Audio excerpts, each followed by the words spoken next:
Assalamualaikum warahmatullahi wabarakatuh. Selamat malam, dan terutama untuk Bapak Dudi Duta Akbar, selaku dosen pengampu. Di sini kami dari kelompok 6 ingin mepresentasikan hasil kerja kelompok kami dalam menganalisis yang berjudul Analisis Mutu Layak Jual pada UMKM Grosir Pisang Rahayu menggunakan metode First Pass Yield. Dan sebelum masuki presentasi kami, izinkan kami untuk memperkenalkan diri kami terlebih dahulu. Dengan saya sendiri, Aisyah Rasana. Saya Fernando Wijaya. Saya Gaita Wahyu Ningsih. Saya Olivia Ramadhani. Saya Muhammad Diki Raihan. Saya Keisha Olivia Febrianti. Yang pertama ada bab 1 pendahuluan. Yang pertama adalah latar belakang. UMKM berperan penting dalam perekonomian Indonesia, termasuk grosir pisang Rahayu yang harus menjaga kualitas agar produk tetap layak konsumsi.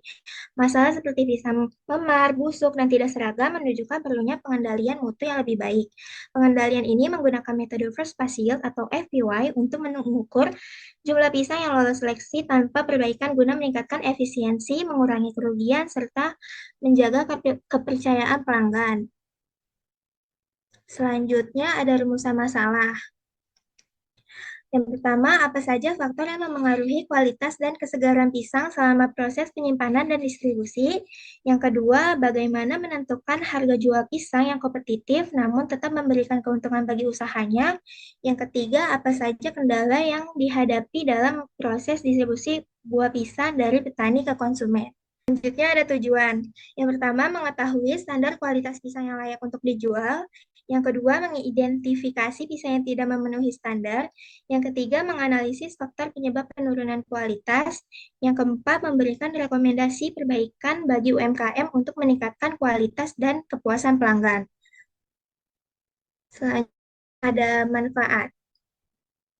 Yang pertama, memberikan gambaran kualitas pisang dan membantu perbaikan standar, membantu efisiensi proses penyimpanan dan penyortiran.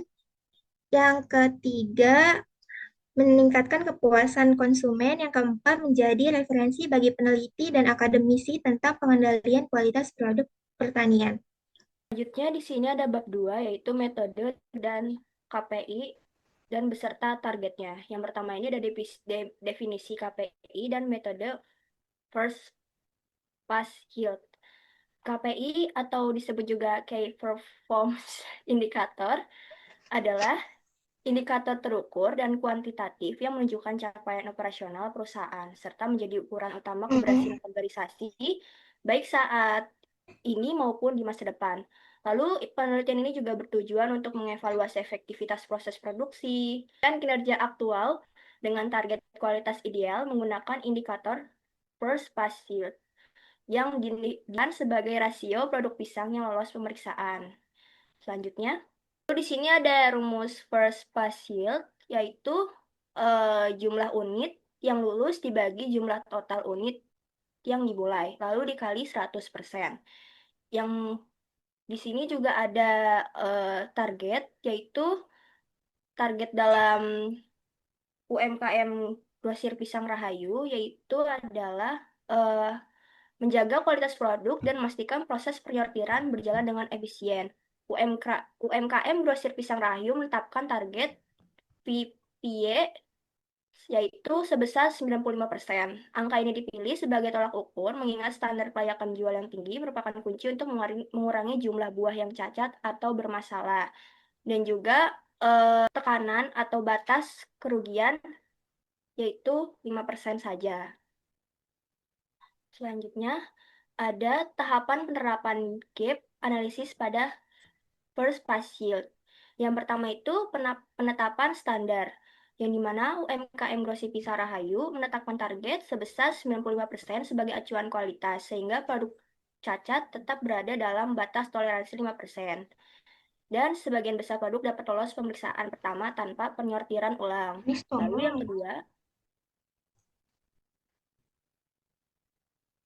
kedua, ada pengukuran hasil produksi aktual, yaitu data produksi harian yang diolah untuk mengetahui jumlah produk yang berhasil lolos tanpa cacat pada penyortiran awal.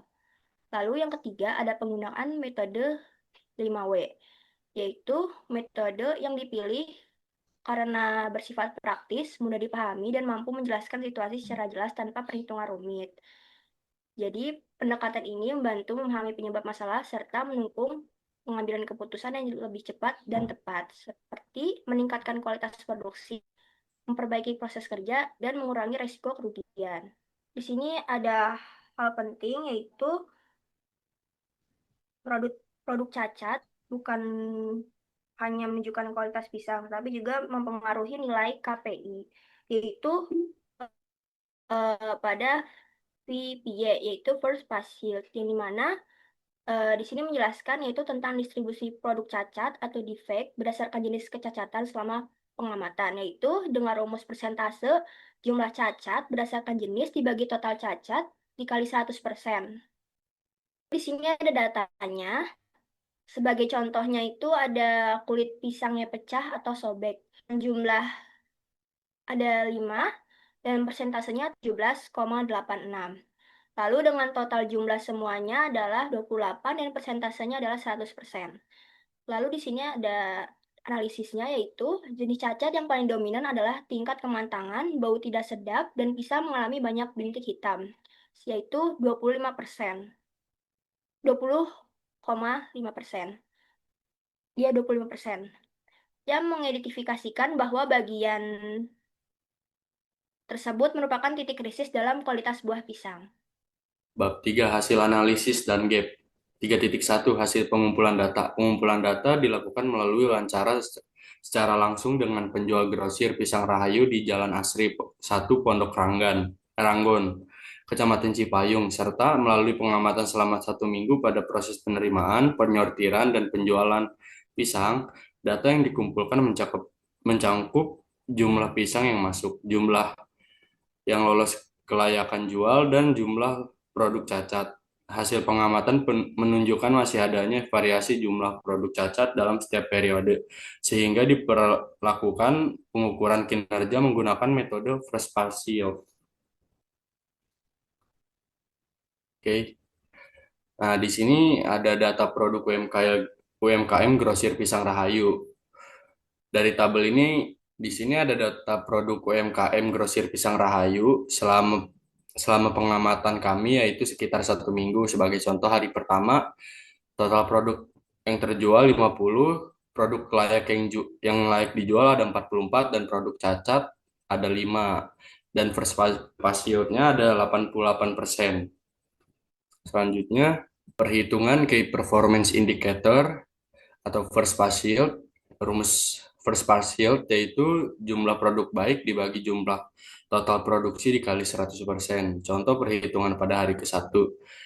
First pass yield yaitu 44 dibagi 50 dikali 100 sama dengan 88%. Perhitungan first pass yield rata-rata yaitu first pass yield harian dibagi 7 hari dan hasilnya 91%,42.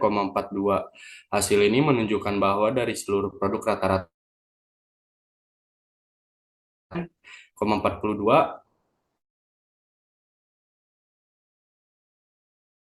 atau defect. 3.3 adalah hasil pengumpulan data. Pertama, apa masalahnya? FYP pisang hanya 91,42%, di bawah target 95%, dengan cacat utama kematangan tidak sesuai 25%, bintik hitam 25%, pembusukan 25%, dan kerusakan angkut 7,14%. 2. Why? Mengapa terjadi? Tidak ada SOP kematangan, penyimpanan tidak sesuai, atau buah ditumpuk. Disortir hanya di awal, dan pengangkutan pemasok kurang aman. Ketiga, where? Di mana terjadi? Saat penerimaan dari pemasok atau kualitas tidak seragam. Di tempat penyimpanan atau cepat matang dan muncul bintik. Pada proses sortir atau kurang teliti. Dan saat pengangkutan atau buah bonyok. When? Kapan terjadi? Terjadinya setiap penerimaan barang, selama penyimpanan, saat permintaan tinggi, atau sortir tergesa, dan musim hujan, mudah busuk. Kelima, siapa terlibat?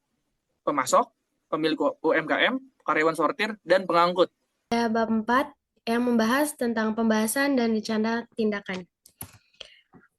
Pembahasan. Proses penyortiran dan pengolahan pisang di Grosir Pisang Rahayu dilakukan untuk menjaga kualitas produk karena pisang mudah rusak seperti cepat membusuk, memar, atau matang tidak merata. UMKM menjalankan alur kerja mulai dari penerimaan, lanjut pada tahap pemilahan, hingga klasifikasi untuk mengurangi kerusakan yang berpengaruh pada first pass yield atau bisa disingkat menjadi FPY. Kerusakan yang sering terjadi membuat UMKM perlu evaluasi rutin agar bisa menemukan bagian proses yang paling beresiko. Terdapat tabel rencana tindakan perbaikan yang berisi dengan beberapa masalah serta rencana tindakan, diantaranya meliputi 1. Masalah pertama, tingkat kematangan tidak sesuai. Untuk mengatasi masalah ini, dilakukannya SOP pemisahan pisang mentah, setengah matang, dan matang. Tugas ini dilakukan oleh pemilik dengan waktu 7 hari, yang tujuannya agar kesesuaian kematangan lebih dari 90%, sehingga pisang yang dijual sesuai dengan tingkat kematangan yang diinginkan. Yang kedua, masalah pembusukan. Masalah pembusukan ini bisa ditangani dengan menerapkan sistem penyimpanan ventilasi terbuka dan rak gantung. Tindakan ini dilakukan oleh karyawan dalam 5 hari. Hasil yang ingin dicapai adalah pembusukan turun ke kurang dari 5%, sehingga kerugian bisa berkurang. Untuk masalah yang ketiga, adanya bintik hitam. Untuk mengurangi bintik hitam, dapat dilakukan pemeriksaan kualitas 2 tahap pada saat datang buah dan pada saat display untuk penjualan. Pekerjaan ini dilakukan oleh karyawan dalam 3 hari dan targetnya adalah buah layak jual lebih dari 95%, sehingga tampilan buahnya itu lebih jauh menarik. Untuk masalah yang keempat adalah kerusakan saat pengangkutan. Nah, masalah ini bisa diperbaiki dengan menggunakan keranjang berlubang dan kontrol pemasok. Tindakan ini dilakukan oleh pemilik selama 14 hari. Indikator keberhasilannya yaitu kerusakan angkut kurang dari 3%, agar pisang tidak mudah memar atau rusak saat dikirim. Untuk masalah yang kelima, yaitu FPY rendah, untuk dapat meningkatkan kualitas proses, perlu dilakukan pelatihan penyortiran dan cek checklist kondisi buah harian. Kegiatan ini dilakukan oleh pemilik dan karyawan dalam 10 hari.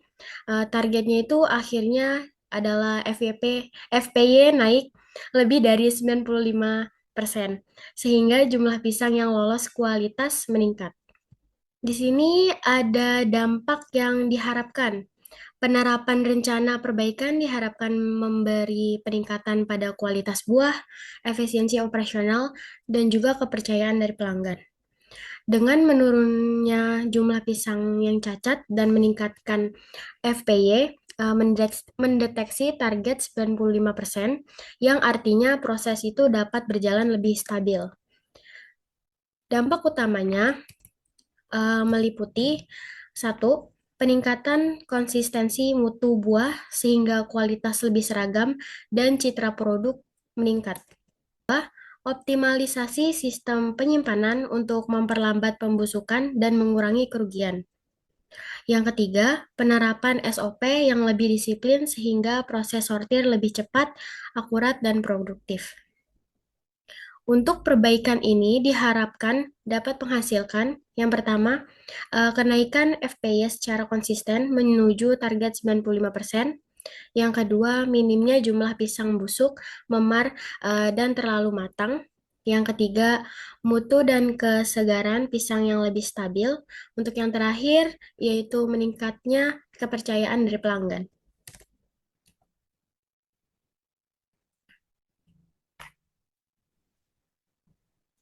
Di sini ada bab 5, yaitu kesimpulan dan saran. 5.1, yaitu kesimpulan.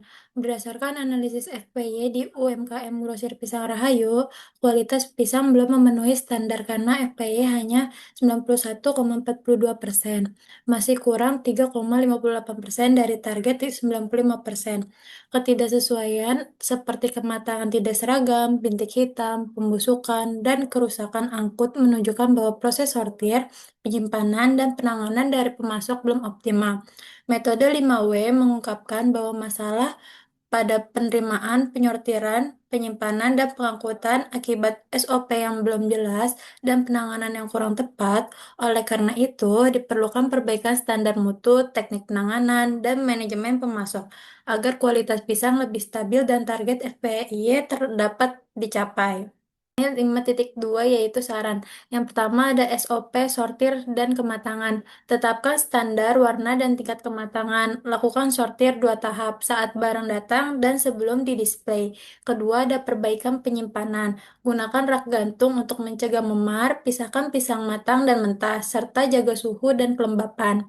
Yang ketiga ada standarisasi pemasok. Buat perjanjian mutu, guna keranjang berlubang untuk angkut, dan evaluasi pemasok rutin berdasarkan tingkat cacat. Keempat, ada pengawasan mutu rutin. Catat cacat harian, pantau FPY, dan lakukan pengecekan kualitas secara berkala. Yang kelima, pelatihan karyawan sortir.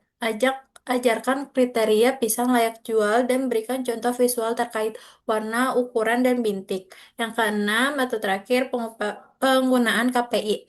Tetapkan target FPY harian, mingguan, bulanan, dan monitor tren untuk memastikan FPY stabil di atas 95%. Sekian dari kelompok kami. Kurang lebihnya mohon maaf. Wassalamualaikum warahmatullahi wabarakatuh.